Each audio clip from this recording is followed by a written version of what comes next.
देखिए तौसीफ साहब, ये जो उथल पुथल है ऐसा होना लाजमन है।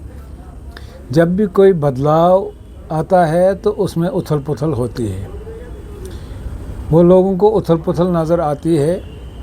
बाकी पार्टी हाईकमांड जो हमारी मुल्क की है, कांग्रेस एक छोटी रीजनल पार्टी नहीं है, ये मुल्क की जमात है, ये सेंट्रल जमात है, ये पूरे मुल्क की क़यादत करती है, ये कोई छोटी जमात नहीं है।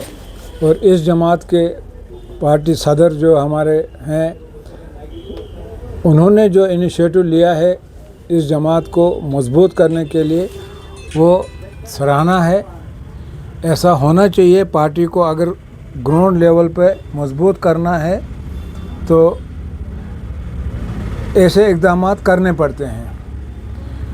बाकी रही बात, कांग्रेस को अगर मजबूत करना है तो ऐसे इनिशिएटिव लेने पड़ते हैं।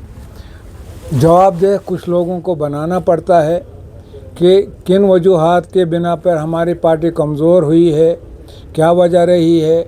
मैं समझता हूँ कि पहले तो ये जो गुटबंदी है ये ख़त्म होनी चाहिए। अगर हमारी पार्टी एक है, हम पार्टी को मंशूर पार्टी का जो मैनिफेस्टो होता है, पार्टी की आइडियोलॉजी जो होती है, अगर हम उस आइडियोलॉजी को देखकर पार्टी को ज्वाइन करते हैं तो फिर क्या वजह है कि हम उसी प्रेसिडेंट को मानते हैं, उसी पार्टी को मानते हैं और बाद में ग्रुप क्रिएट करते हैं। उससे पार्टी कमज़ोर होती है। मुझे लगता है कि ऐसे लोगों को छांटना चाहिए पार्टी को। अच्छा इनिशिएटिव है ताकि आगे के लिए कोई गुटबंदी न कर सके। बाकी हमारे जम्मू कश्मीर के लिए इस वक्त मैं समझता हूँ कि जो भी इनिशिएटिव पार्टी हाईकमांड ने लिया है सराहना है।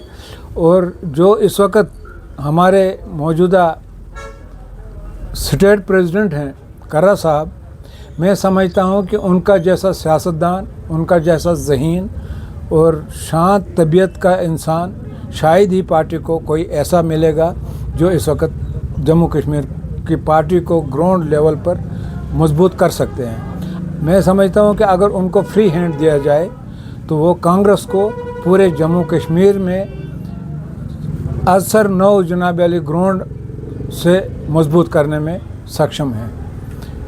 हम चाहते हैं कि यहाँ पर कांग्रेस गांधी जी की कांग्रेस रहे, नेहरू जी की कांग्रेस रहे, उनकी आइडियोलॉजी को कांग्रेस। मैंने भी कांग्रेस ज्वाइन की।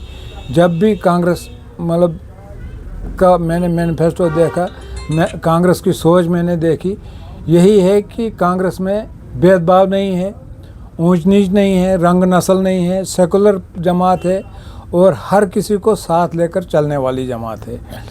अगर कोई मुल्क को चला सकती है तो वाहिद जमात कांग्रेस है जो मुल्क को और मुल्क की आवाम के मुफाद के लिए काम करती है। गिरी साहब, जिस तरीके से आपने कहा कि जम्मू कश्मीर नहीं बल्कि मुल्क भर में गुटबंदी नहीं होनी चाहिए, तभी जाकर एक पार्टी जो है उभर सकती है। आप मानते हैं कि जम्मू कश्मीर के अंदर जो है कांग्रेस के गुट बन रहे हैं, बने भी और अभी भी चल रहे हैं?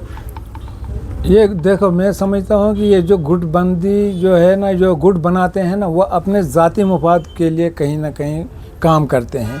पार्टी की आइडियोलॉजी के साथ अगर वो चलेंगे ना, ओहदों के लिए पार्टी को ज्वाइन करना ये कोई बड़ी बात नहीं है। ओहदे आपका काम जो ग्राउंड लेवल पे जब आप काम करेंगे, ओहदे आपके पास खुद ब खुद आएंगे। आप जब अवामी नुमाइंदे बनेंगे, आपका कद उतना ही बढ़ता जाएगा। आप जब सबके साथ चलेंगे, एकजुट होकर चलेंगे, आप भी मजबूत होंगे, पार्टी में मजबूत होगी।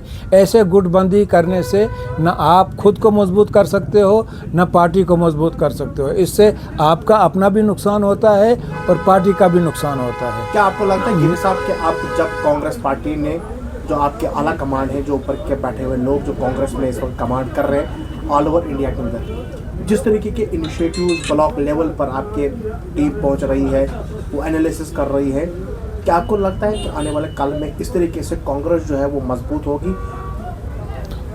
बेशक मजबूत होगी। जिस तरह से हमारे आला क़यादत, चाहे हमारे पार्टी के मुल्क के सदर हैं या राहुल गांधी जी हैं, जिस तरह से वो इस वक्त मज़लूम आवाम की आवाज़ बनकर उभरे हैं, जिस वक्त वो हर महाज पे इस वक्त जदोजहद कर रहे हैं मुल्क के सालमियत को बचाने के लिए, मुल्क के अफेयर्स मतलब बाकी बैरूनी ममालिक की जो पॉलिसीज़ हैं जो इस वक्त ख़त्म हो चुकी हैं, उनके लिए पढ़े लिखे नौजवानों की आवाज़ जो उभार रहे हैं, उस तरह से मैं समझता हूँ कि अगर इस वक्त हम उनका साथ न देकर अपने गुटबंदी के में चले जाएं, गुटबंदी को बढ़ावा दें, तो उससे हमारी पार्टी को ही नुकसान होगा और हम खुद भी आप नुकसान में पहुँचेंगे।